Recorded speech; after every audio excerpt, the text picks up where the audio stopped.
할렐루야. 오늘 고린도전서 1장 19절에서 21절까지 말씀을 함께 봤습니다.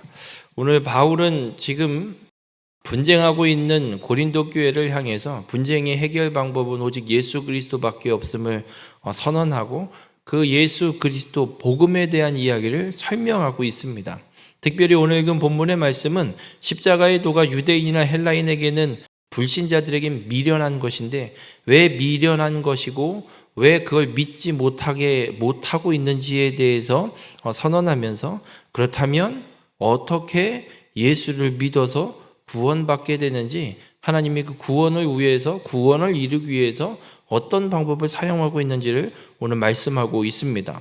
오늘 본문의 말씀을 통해서 구원은 전적으로 하나님의 은혜로 이루어지는 것임을 믿으시고 하나님의 방법대로 그 복음을 온전히 전하는 전도에 미련한 것으로 온전히 쓰임받는 우리 모든 성도님들이 되시길 주님의 이름으로 축원합니다. 오늘 본문 19절에는 멸망하는 자들, 불신자들에게 복음이 미련한 것이 되는 이유를 선언합니다. 오늘 19절에는 바울이 이사야 29장 14절의 말씀을 인용하면서 하나님이 지혜 있는 자들의 지혜를 멸하고 총명한 자들의 총명을 패하였기 때문에 멸망하는 자, 불신자들에게 복음이 미련한 것이다 라고 이야기를 합니다. 이사야 29장이 어떤 말씀이냐면 하나님이 이사야 선지자를 통해서 유다가 아수르 제국의 공격을 받을 것을 예언을 하십니다. 근데 공격받는 것만 예언하시는 것이 아니라 그들을 구원하실 방법까지도 하나님 함께 예언합니다. 그러면 하나님이 선지자를 통해서 공격과 그와 동시에 그로 인한 구원을 분명하게 말씀하셨으면 믿고 하나님의 말씀대로 기다려야 할 것인데 하나님 말을 믿지 않습니다. 그래도 놀랍게도 열왕기하 19장에 가면 히스기야 왕 때 아수르 제국이 유다를 공격하고 그런데 하나님이 하루아침에 아수르 제국의 18만 5천 명의 군사를 하루아침에 다 쓸어 없애버리는 약속을 성취하신 사건이 기록되고 있는 걸 보게 됩니다.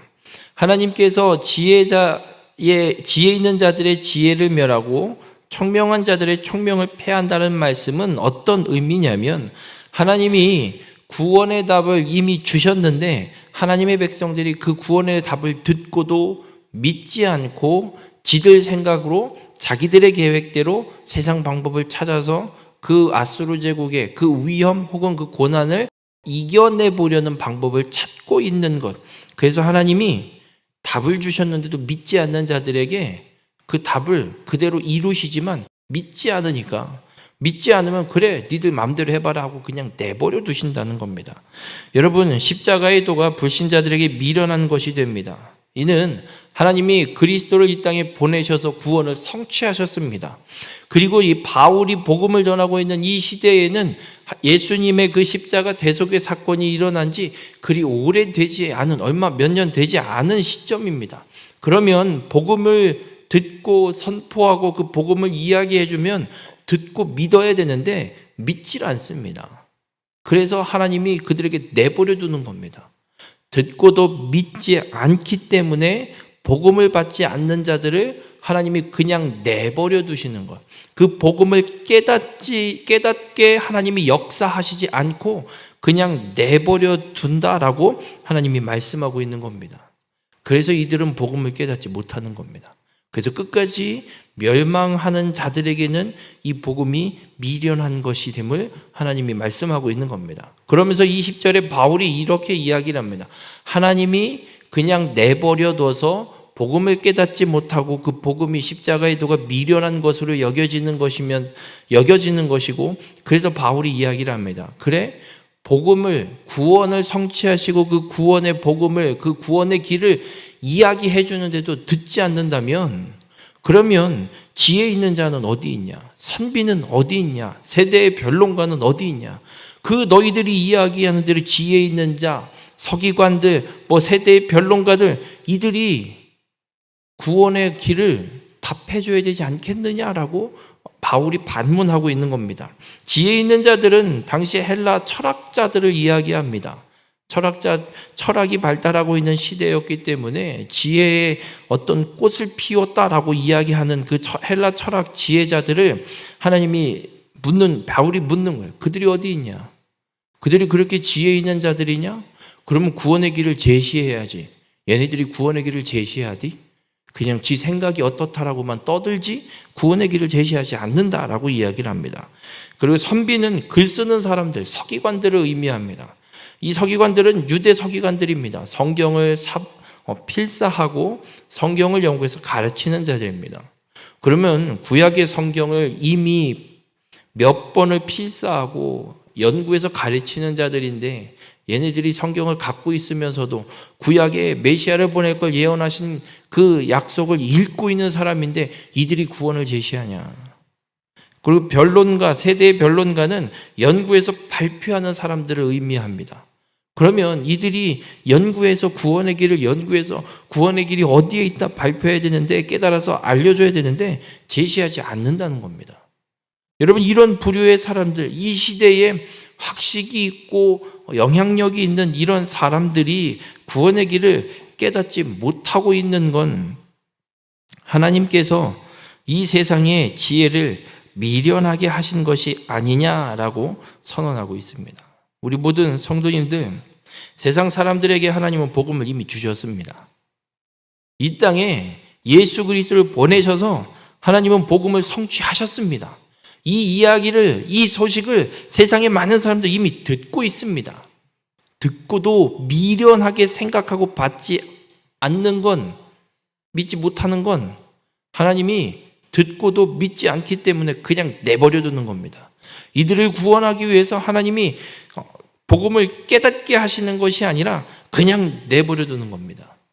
그리고 철학자, 율법가, 변론가들, 이들도 복음을 깨닫지 못하고 온전히 복음을 이야기하는 게 아니라 그냥 지들 생각을 이야기하는, 그러니까 거짓된 복음을 계속해서 이야기하기에 세상 불신자들에게 정말 참된 구원의 길인 복음은 미련한 것이 돼버리는 거고, 그걸 듣고도 믿지 않게 된다는 걸 이야기하고 있습니다. 그러면 복음을 듣고도 믿지 않고 하나님이 그렇게 듣고 믿지 않는 자들을 내버려 두시면 하나님은 도대체 어떻게 구원을 이루시고 우리로 복음을 어떻게 깨닫게 하신다는 걸까? 오늘 본문 21절에 이런 말씀을 합니다. 하나님의 지혜에 있어서는 이 세상이 자기 지혜로 하나님을 알지 못하므로. 여러분, 세상의 지혜로는 절대 구원의 길을 깨달을 수 없습니다. 하나님이 복음을 듣고도 믿지 않고 세상 지혜를 쫓아가는 자들을 내버려 두는 이유는 절대 깨달을 수 없는 길을, 하나님을 찾지 않고 절대 깨달을 수 없는 길을 가기 때문에 하나님도 어떻게 할 수 없는 겁니다. 그냥 내버려 둘 수밖에 없는 겁니다. 그래서 하나님은 구원을 이루기 위해서 어떤 방법을 취하시냐면 21절 후반절에 이렇게 이야기합니다. 하나님께서 전도에 미련한 것으로 믿는 자들을 구원하시기를 기뻐하셨도다. 전도라는 이 단어는 어떤 뜻을 갖고 있냐면 선포하다라는 뜻에서 온 단어입니다. 하나님이 복음을 들려줘도 믿지 않고 세상의 지혜로 깨달을 수 없는 복음을, 구원의 길을 찾고 있는 자들 그냥 내버려 두시면서 어떤 방법으로 구원을 이루시려고 하시냐면 그냥 복음을 선포하는 거. 다른 방법을 하나님이 하시는 게 아니라 그냥 복음을 선포하는 것뿐이에요. 그래서 가장 먼저는 하나님이 예수님을 보내셨습니다. 그래서 예수님의 공생의 사역 기간 동안 회개하라 천국이 가까이 왔느니라 선포하십니다. 복음을 선포하는 거예요. 예수 그리스도 메시아가 이 땅에 와서 십자가 대속의 사건을 이루어 구원을 이룰 것이다. 하나님의 나라가 곧 이루어질 것이다. 그냥 선포하게 하시는 거예요. 그 다음에는 12 사도를 보내셨습니다. 그리고 120명의 오순절 다락방에서 성령 충만을 받은 자들을 통해서 하나님이 또 복음을 세계 각지에 선포하게 하십니다. 복음을 깨닫는 건 다른 방법이 없습니다. 선포되는 복음을 끊임없이 듣고 그 복음을 믿으려는 마음을 하나님이 주실 때, 그러면 믿어야겠다라는 인정하게 되는 마음이 생기기 시작할 때 하나님이 끊임없이 성령을 부어주셔서 우리로 복음을 깨닫게 하셔서 믿게 하시고 구원받게 하신다라는 걸 오늘 주님은 분명하게 선언하고 있습니다. 여러분, 우리의 힘으로 구원을 얻는 것이 아닙니다. 하나님께서 복음을 선포하게 하셨고 그 복음이 우리에게 들려질 때 하나님이 믿게 하셔서 우리로 믿도록 은혜를 베푸셔서 우리가 예수 그리스도를 믿어 구원받은 자가 되었음을 바로 분명하게 선언하고 있습니다. 교회는 이렇게 구원받은 자들이 모여 있는 겁니다. 그런데 세례를 준 사람을 쫓아서 목회자를 쫓아서 분파를 나누고 서로 싸우고 네가 잘나니 내가 잘나니 떠들고 있는 것, 지가 잘나서 이 사람이 복음을 잘 전해서 구원을 얻고 교회를 이루고 있는 것이 아니라 하나님이 우리에게 은혜를 베푸셔서 구원을 얻게 된 것이고 하나님이 보내셔서 복음을 전하게 하신 거고 듣게 된 것인데 그 복음을 전해준 사람에 매여서 그 사람을 쫓고 있는 것, 이게 어찌 교회에서 이루어질 수 있느냐? 바울은 분명하게 선언하고 권면하고 책망하고 있는 겁니다. 우리 모든 성도님들, 사람을 쫓지 마십시오. 세상의 지혜를 쫓지 마십시오. 구원, 하나님이 기뻐하시는 구원을 위해 복음을 전하는 일에 전도에 미련한 것으로 온전히 쓰임받는 삶이 되시길 바랍니다. 그것이 교회로서 마땅히 살아가야 될 삶이라고 말씀하고 있습니다. 그것이 분쟁을 해결하고 오직 하나님의 영광만을 나타내는 교회의 삶을 살아가는 것이라고 말씀하고 있습니다. 우리 모든 성도님들의 삶이 그렇게 주의 말씀과 주의 뜻대로 오직 복음만을 전하는 믿음의 삶을 온전히 살아내어 교회가 온전한 교회로 세워지는 귀한 축복의 삶이 되시길 주님의 이름으로 축원합니다.